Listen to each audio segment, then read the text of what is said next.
Welcome to the Revenue Marketing Report powered by Caliber Mind. Our goal on the RMR is to help marketers move from subject matter experts to strategic business partners. I'm your host, Camela Thompson, and today I'm thrilled to introduce Crissy Saunders. Please tell us a little bit about yourself. Sure. Thanks for having me. So I'm Crissy Saunders. I'm the CEO and co-founder of CS2, or some people know us as CS2 Marketing. And we're a marketing ops agency that focuses on helping growth stage companies with setting up their marketing ops functions or supporting them to be a bit more strategic in that department so that they can really power their marketing and through that growth. So I think I've been in marketing ops for 11 years now, and I started my career at Marketo. And a lot of our clients are Marketo customers, but it's not like just we're a Marketo shop. So we really focus on the marketing operations itself, and we're pretty like tool agnostic, but just given the nature, I think, of my background and some of our past customers, we do support a lot of Marketo clients. I've worked in demand generation roles as well as marketing ops. And 6.5 years ago, a little bit more than that now, I started CS2 with my husband, Charlie, who also had a background in demand gen and marketing ops, and haven't looked back.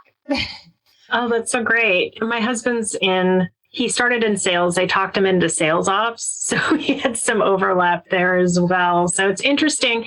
Do you find that you talk shop a little bit around the dinner table, or did you set a rule? Because I actually had to set a rule that at certain times, no business.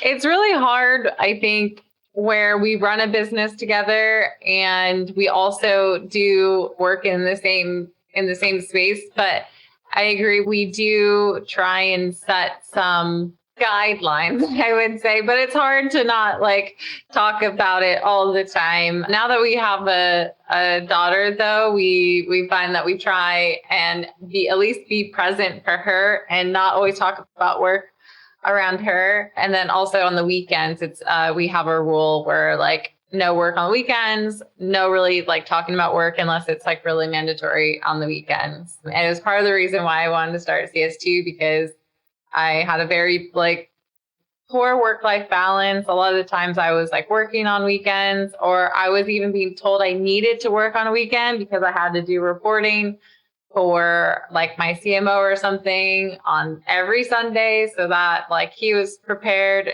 just things like that. And I just don't think that that's smart to have people do. Like you need some time to rest and recover and to stay sharp. And so the weekends are sacred to me. Yeah, I feel you there. That sounds so familiar. And I think a lot of people are probably nodding. I mean, what's really going to change over the weekend? Sales isn't doing anything. Yeah, just get your reports at the end of day Friday and let's call it good. Goodness. Yeah. And it used to be like a Sunday activity. And then I think the nail in the coffin of that one was like one time I got a message from him saying, "Oh, I'm going golfing on Sunday. So can you just do it Saturday so that I can like," and so I would have to like rearrange my weekend just to do that. I'm like, this is not right. So, but it feels real for a lot of people. But I think now I'm really happy to see like some of the conversations that are happening around work and how we approach work. And I think that that's actually pretty frowned upon now. So yeah. And I think marketing ops, like there's a lot of discussion around that too, of like protecting our time, which is kind of why we developed the framework that I'm going to talk about today. Perfect segue. Before we dive in, I just want to let people know I am recording on the road and there may be more signs of life than usual. So appreciate your patience. I'm going to try to edit the audio as well as possible, but these things happen. And I'm still kind of stuck on the work-life balance because I think it's something that resonates so well with people out there. So let's talk about your framework. If we could get a high level outline and then we'll talk about the inspiration. Yeah. So today I'm going to be talking about the product MOPs method. It's something that it's like a 7-part framework, and each part of it is like the letter in product. So P.R.O.D.U.C.T.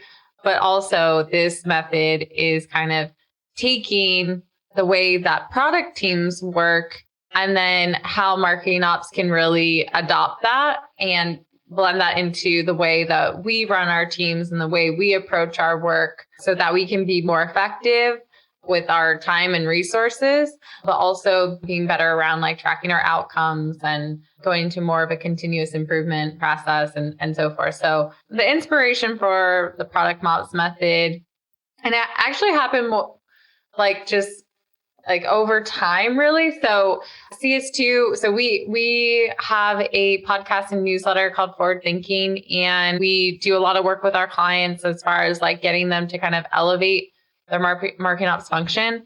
And a big part of that has slowly been like adopting some practices to help keep them prioritized.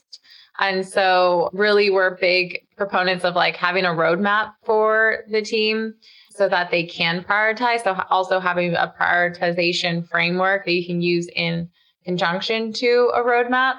And then also some other things around like documentation or thinking about the user experience or tracking like really results or outcomes from our projects were all things that we were like talking about on our podcast, telling our clients to do. Even last year, we did like a lean data workshop and we talked about a lot of these. Like we gave templates for a roadmap, how to prioritize, documentation, talking about how important that was.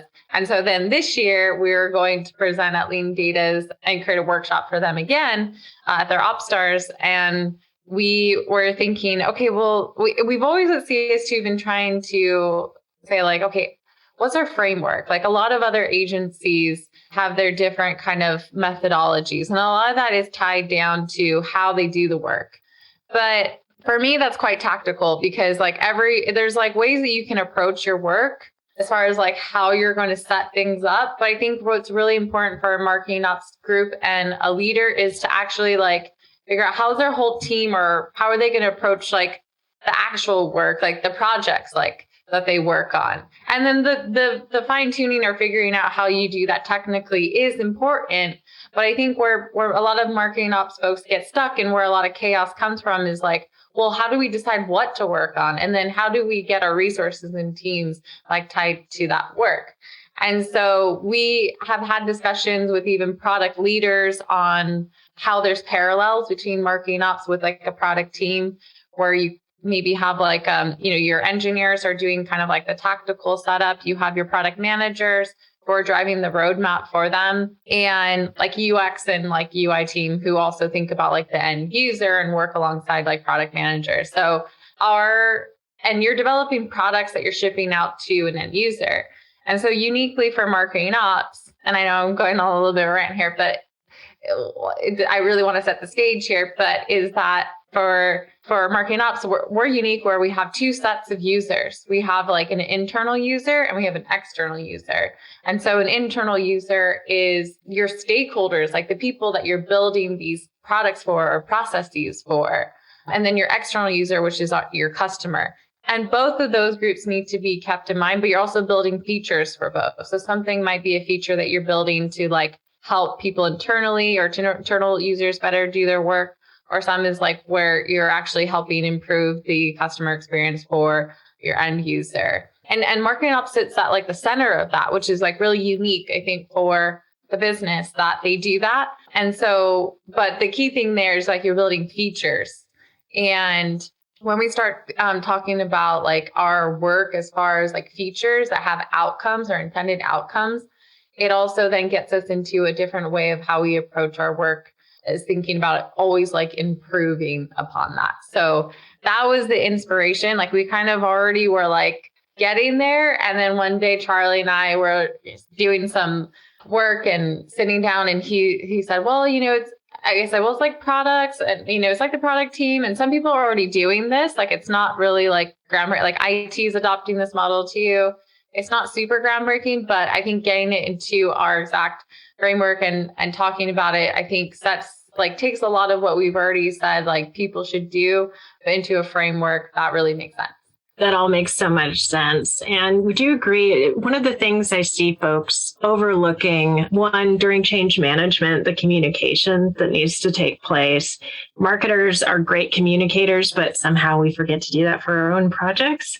And then the other piece, like you mentioned at the end, is tracking and actually showing your ROI. I think a lot of us are super busy and we just want to jump to the next thing. Yeah. But when you can say, hey, this change uncovered 3 million more in revenue in the next quarter or something along those lines, that looks, one, fantastic on your resume, and two, really provides you with additional ammo for additional resources, budget, et cetera. Yeah, for sure. I've kind of talked about product MOPs, but what might make sense is to kind of go through each section as quickly as I can, and we can dive in a bit deeper. Do you think that sounds good? That sounds good. Okay. So I'm kind of, super passionate about this because I've been talking about it for a while. So if I, for everyone listening, I'm going to try not to speak so quickly. But so the interesting thing with the product MOPs method is it's an acronym essentially too. So P for us is prioritization, which kind of speaks for itself. But in marketing ops, we and RevOps teams can use this too, but marketing ops, we're building this around it because, like I said, what position we're in as far as our internal users and external users. But prioritization is key. There's so much to do.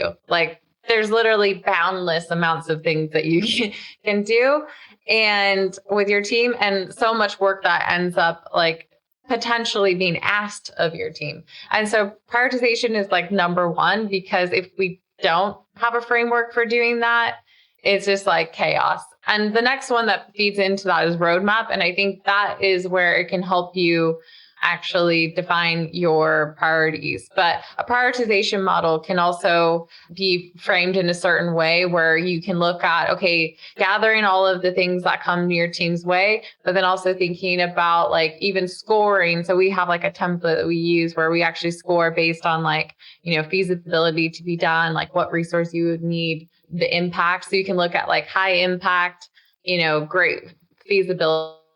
You could do this. That's something that could be prioritized, but also tying it back to a business objective. So if you can take a bunch of your priorities and tie it to a business objective, it's likely you'll end up on your roadmap.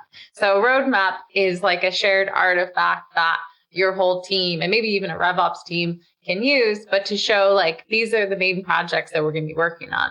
Of course, there's going to be things that might come up that you need to do. And I would say definitely leave 20%, 10% buffer for those things that might come up. But your roadmap will actually show this is what we're going to be working on. And a lot of the times we suggest tying what's on your roadmap back to business objectives or departmental objectives. And then those departmental will go back into the business objectives. And this is all how product teams also prioritize their features. Yeah, critical. If I could just inject a couple add-ons, this is just also wonderful. So for the prioritization, your template sounds fantastic, and most project management tools can easily be accommodated to fit that template. So love that. I've always recommend somebody uses a project management tool and then track the LOE, the number of resources, everything you've just listed. So it's a really neat way to package it up and continue it forward. And I think when teams move from just prioritizing what's in their queue to looking at a roadmap, you're really moving to a more strategic mentality, which gets you a lot more respect within the business because you're no longer just a ticket taker. So I think that's so smart. Anyway, I'll get out of your way. Continue. No, 100%. That's a great point, because that's kind of the main thing with roadmap. And the next part, which is outcomes, where I think a lot of the times people think, oh, I have a roadmap. I just have my list of things I need to do. That's not really a roadmap. That's just a project list. And there's no concept of okay, well, what is this part of?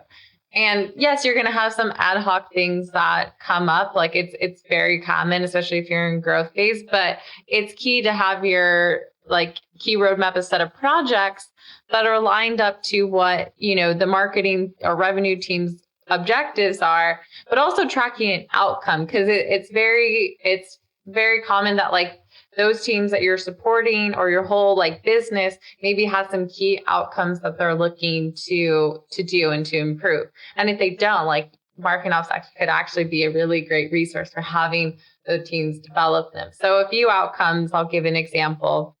So one of those for some growth stage companies right now is, how do we increase our speed to lead process? So like, how do we make that whole process seamless from getting someone who's inbound and ready to talk to us over to a salesperson? This is super important right now because we know that a lot of that like buying process that a prospect is having is being done outside of being, even entering your database. And once they're ready to buy, they request a demo, and then that journey happens. And for a prospective customer, what happens from that moment on can actually potentially dictate whether they even buy from you. Because if they have a poor experience there, they're likely going to be like, oh, if this is my experience now as a prospect, what's my experience going to be like as a customer? And so that one outcome for the company is to potentially increase your velocity, but maybe also improve that speed to lead process too. So how do we make that more streamlined? And so that might be doing, using like a Chili Piper or DripBot, or then also improving some of your routing and SLAs, and then how you follow up so that it's in line with the expectations of the customer. But having that like outcome that you're tying it to makes it known that like this thing that the marketing team is trying to do, what you're working on, or that feature actually ties in that outcome, and you're able to measure it. Yeah. And it speaks to, like, we talk so much about how so much of marketing and marketing ops is psychology, and understanding the key objectives of the company and being able to communicate to them is such a quick way to get people aligned and agreeing that, yes, this should be a priority. So again, smart. Yeah. And some outcomes are pretty clear. Like I would say like one outcome for a growth stage company is always like, how do we increase our conversion from MQL to like opportunity or demo, right? Like, and it actually feeds into the last one, which is called team coalitions, which I'll use the T. I'm going out of order now, but for everyone, I said prioritization, roadmap, outcomes, and now I'm switching back down to T because it's a great segue. But team coalitions, I think, are great because for a lot of growth stage companies, like you have a certain set of outcomes that are not just like solved in a quarter, are not just solved with one project. And this is why tracking outcomes is great, because it gives you a sense of like, okay, what are some key initiatives? That conversion from MQL to opportunity will likely be a goal and outcome that you're trying to improve for a long time, through a very long growth stage, because that's super important. It's also the hardest. Like, how do we take all of this inbound demand, and then how do we turn it into people that actually want to talk to us? And it's a real opportunity. I would say even pipeline, right? Yeah. So a team coalition is a group of people that can have their skin in the game, or have this as a shared outcome that can then work on these projects together. So for marketing ops, you're a very low resource team. But then getting people aligned to that outcome or on that project for a long period of time means you can have multiple features, and also get those people working together in a way where it's repeatable. So a lot of the times we say, okay, so say we'll take the speed to lead. We say, if a team was working as just teams and not team coalition, this is what would happen. Okay, demand gen decides to select Drift. So then marketing ops then has to say, okay, everyone, like we just launched Drift. Now, SDR manager, you have to be on this call, and demand gen person, you need to be on this call, and also web person, this person needs to be on this call. And then they work on a project, and then they'll maybe work until it's like meant to launch, and then they disperse and nothing happens again. That's kind of like a team, like a working team that like just got something together. But a team coalition is a team that like will take on that new project, another project that can help improve this objective. And they're all working in maybe different departments, but they get into a rhythm of always working on continuous, like different features, and continually looking at it together to try and drive improvements. So, and also that leads to people working together a bit more effectively, because it's not just like, oh, drop what you're doing, you need to do this now. It's like they already know that might be coming up because they're all working on it together. Have you been burned by attribution? Are you tired of fighting with salespeople over target accounts and lead scores? We've all been there, and that's because traditional marketing analytics tools bolt onto your CRM and calculate attribution and engagement scores on the data as it is. And let's face it, most of the time, your CRM data is far from perfect. Caliber Mind is unique because it pulls data from all your sources, not just your CRM, into a data platform. Caliber Mind unifies your information, which means you can attribute dollars to website activity, standard Salesforce campaign activity, and more, without wasting time in spreadsheets. Ditch the spreadsheets and check out a new way to analyze revenue data with Caliber Mind at calibermind.com. And they get a bit more creative in additional things they can do to improve too, when they know there's a feedback loop that other teams care about what they're seeing. Because I'm thinking through your MQL to opportunity conversion example, there are so many levers you can pull in between point A and point B, and it may start with, well, let's look at conversion by channel, and maybe we put some of these channels back to a nurture. And then later down the line, it may be the messaging isn't resonating, or we need more competitor intelligence, or 20,000 other things. So yeah, that's a really good point. Yeah. And so team coalition, it kind of comes from also like, when you have a coalition for something, it's always a very future thinking, like, okay, we're not going to get here overnight. And also these people are coming from they have their own other departmental business objectives that we're working on. But this is one kind of aspirational or thing that we need to work against, kind of like a, clean energy coalition. Like, it's not like we're solving that overnight. It's something that we're looking to improve. And finding, I think, those kind of like key outcomes for the department and then tying a team coalition to it also just helps with tracking and think about the stories and improvements that could like come out of that. Like, it's synergistic. Like, it's just a great way of working. It's a bit hard now too with COVID, with everyone like not being in like the same room together or anything. But if anything, it means like you need those coalitions even more so that that it's being worked against. Yeah. So then feeding down into the D is documentation. I could go on, like, this is another podcast for another day, but documentation is super key for everything. And one of the things that you get into a rhythm of is like, you do have your roadmap, you're defining your outcomes, any type of like feature that you're building now. And we think about features, or that like you can start having a document. And like even at CS2, we say like, okay, we start working on something, we start creating a document that maps out like the stakeholders, our requirements, our timeline, even like our setup. And it's something from the start you work on, not like, okay, let's do all this work and then go document it. Because what happens is we do all this work, don't have any time, didn't document it. Common affliction.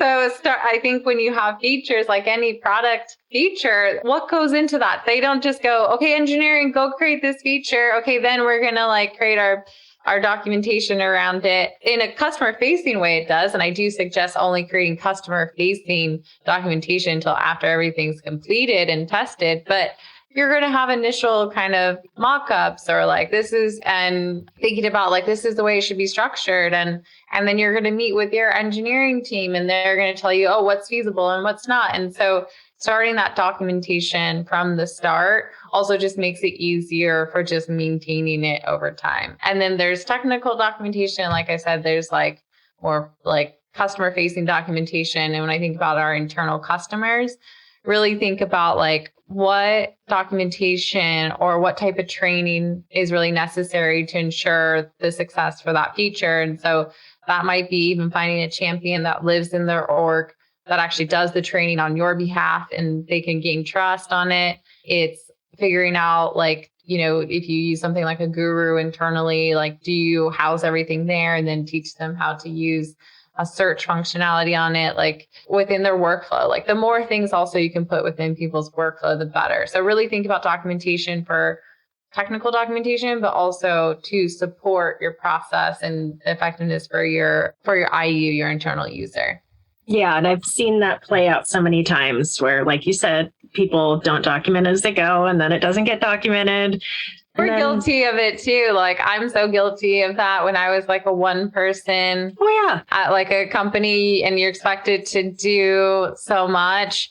I would try and keep things as documented as much as possible. But when it wasn't part of my workflow, then it didn't. So that's why we like, okay, well, if you start anything, just create a simple documentation. And you can even just like loop. There's so many resources now. Like you can create a Loom video or anything like that to show how something's documented. But don't forget on your short little projects where you're touching something up to go back and update the document. Yeah. And that's actually feeds really good into one of our other ones. So I already kind of touched on user experience, so I won't go too much into that, but just knowing that like user experience is really important. So the internal user and the external user. And we always use an analogy of like Airbnb. So Airbnb is similar to MOPS where you have your like, you know, you have two sets of customers. You have like your user who is like on the back end, like putting their houses up on Airbnb. And then you have the people that are actually trying to rent them. And so like there's two different types of ways that you manage both of those end users, but they're both end users. And then Airbnb is in the middle of that. And so that's like an example to think about of like where MOPS really plays that role. Thinking about their internal user and their external user. But then the last one is very, very good to touch on after you said, like, go back and update your documentation. So really like, and this happens a lot, like we ship something and then we like never look at it again. And this, when you're in a project-based mindset, it's really easy to do this where you don't really think about like continually improving something. But it's like, so it's so important. Like there's a lot that you can do when thinking about it this way. So like if you're developing features, you get that you deliver on those features. There's also a period of time where you need to figure out, and you're tracking your outcomes during that tracking phase, but also in a post-mortem phase, is that like, you can start to think about, okay, how do I gather feedback to do more improvement on this? Because just because you deliver something doesn't mean you're not going to come back to it. And remember, like some key outcomes for the team are long lasting. Like we're going to do as much as we can to build upon that to hit that outcome. And so really now, like your features will start to really like on your roadmap, there might be a few features that are all built upon each other and then hit your roadmap. But also there leaves some element for continuously improving this. And this might even be like bug fixes, right? Like, so you deliver something and then you realize, oh, we need to make this update. But you can't just be always working on, oh, let's just make this update. Like and that's what marketing ops teams kind of feel like right now, especially in some orgs that have been set up for a while. You feel like you're just kind of like chasing your tail a lot of the time. Like you're just bug fixing. But you don't want to spend a lot of your time doing that. But I think to prevent yourself from always having these like random fires come up is if your team's constantly improving and evolving on things. And that also means, you know, like updating that documentation. And so I think over time, you'll just notice you get into that rhythm. But one thing that's really important there too, when we think about our user experience or our internal users, external users, is thinking about how do we get more of like feedback? And that could even be like surveying. So that's something that we're actually just starting to work on here at CS2 with our clients is how do we develop like a surveying system that we can do like going into a project, after, you know, deliver a project, after a certain point in time when we're tracking our outcomes over the phases to our key stakeholders, because there's a lot of information that we can get to improve the process. But also it's in a more developed way where people know it's going to happen instead of like, okay, we ship something and then we continue to have these little like comments come up or questions or, you know, and this is all stuff that could be deflected. Documentation deflects this kind of stuff. If someone's asking you for something, your roadmap can deflect it. But also for post-mortem, if you have like a surveying system or a way to gather feedback, instead of it coming from 5 different channels, it can be in you own that. And so that also helps you with time management. And so the chaotic part of marketing ops can often feel like these things. So you can see a lot of this stuff, you know, a lot of the parts of this framework is really like, how can we save time? How can things feel a little less chaotic? And how can we make sure that like whatever we're working on that time is really going to matter? Yes. And I'm thinking of, there are a lot of things we do that just demand iteration and a slower rollout. So I think of intent.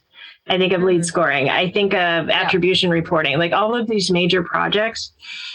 Like I've done things as simple as putting a dislike button on the lead score so that I could get real-time feedback initially, in addition to meeting with key stakeholders. And then you always want to communicate out your successes and get buy-in to what you're doing. And it's something that should never just be set and forget. Yeah. There's just so many things where you have to check in constantly. Because it'll end up chasing you, right? You can't ever forget because it'll come and remind you, or the next person, like after you leave. Yeah, you will be haunted. I love it. I do like that feedback of so the interesting thing, like you created the like or dislike button. That's a great example of you thinking about the internal user and what can I develop in a way to get feedback in a way that works within their workflow, but also can help, you. And so that's a really good example. Like, I think a lot of the times in MOPs, we feel like there's not a lot of creativity, but there's like boundless creativity, like how, like when developing processes, but also thinking about like, there's a psychology aspect, like you said, like to everything that we do, like how do we ensure that people really do these things? How do we build something that is within their workflow? And so I think spending a lot of time not only thinking about how things are tactically built or like technically built, but really thinking about like the overall experience of how those are going to be, like upheld, maintained, how it impacts the customer. Those are all things that are so creative. And like for me, that plays so like, I love that. Like I'm the marketing ops person who is always like really thinking about like, I just like marketing. I like the way that revenue function works. And I also really am interested in how people think and use things. And so for you marketing ops folks and leaders who like love that, like this is your chance, right? Like it gets you into that more of like a product manager mindset. And for those who are more focused on the technical aspects, you are a brilliant and amazing part of the team too. And like your skills should be flexed as well. And you might be amazing at creating documentation or also figuring out like how something should be developed. But I'm just saying here, like, I think oftentimes marketing ops folks are always thinking about measuring themselves on like what they know technically, but that's not always the key to success. No, you're absolutely right. And I think I've said it 100 times. Everyone's in sales, and understanding psychology, key objectives that you have in common, all of these things can make life so much easier. So speaking of internal selling, do you have any recommendations for getting buy-in with the rest of your ops team across marketing, those sorts of things? Yeah, this is a great question. So I do think that to start, and it doesn't matter, like, this is going to be a bit hard too for if you're, an individual contributor and you're like in a massive team, right? But if you're talking to your managers, it could be something that could come up, or you could figure out ways where you could even manage your time in a certain way or priorities in a certain way. But I will say, like, if you're at a growth stage company, if you're a leader in marketing ops and you do have a direct line of contact to be able to get some executive level buy-in, like maybe you support a CMO, the number one thing I think is to get executive level buy-in. Because the thing is right now, like you're actually developing a framework for how your team will work. You're saying that you also then need to also potentially build team coalitions, which includes people in the other teams that your CMO supports. And you're saying you need their time so they can actually help back you on that. And change management's hard. Like, I think you said change management, but like getting people to actually change the way that they work can be tricky. So if it has the eyes of like an executive or your key stakeholders, it's going to be managed. So like figuring out a way with them to make this maybe even part of like your team's OKR framework, or maybe even other people's, like the other cross-functional teams getting aligned on like how they're really going to benefit helps. So I always think, like you said, put on your selling cap do some education to start. Like maybe say like, this is a way of working that I think we should try out. I know that can be a crawl, walk, run approach, but I think selling it, whereas like, what's the business value? And think about like also, if you're close to the data, what are some of those potential like outcomes that are really important for your team that you say you want to align your work to? And also for certain companies, like you're very limited on resources. And so know that you just want to make sure that your team is working on the right things and really providing impact. And that's really what a CMO or an executive wants to hear. Like, absolutely. It's very hard for them to get the ins and outs of technicalities, and some of your projects, like by name, might not make sense to them. But when you're really talking about like outcomes, those are outcomes they get, they live, and they want to support. And so that's easier to get their buy-in to make that change. Yeah, and team members internally who balk at using a ticket system or buying into these sorts of things, if you can think back to something they've been complaining about or care about deeply, like, I have too much to do, there's too much time that I'm spending on X, this is a great way to get out of that hole. And if you can show them that, it goes a long way in getting them on board too. Yeah, it's also a great learning experience for like your team. So if you're lucky to have a MOPs team, you can actually start developing your team members into like little product managers. And I wouldn't say little, but like, just like, and, just starting out that way of working. And one of the things too is before when I had teams in-house, I would like align someone on my team to a different cross-functional department. Because to me, that helped make it so like less overwhelming. It also helped them build rapport with that team, and they like knew the ins and outs. So I would maybe say, okay, XYZ, you're going to get customer marketing, field marketing, whatever. And then obviously we had like maybe some joint projects we're working on as a whole team, but it was a better way to ensure there was a direct line of contact for someone. But also they started to build rapport and get to a synergy with that team of supporting them.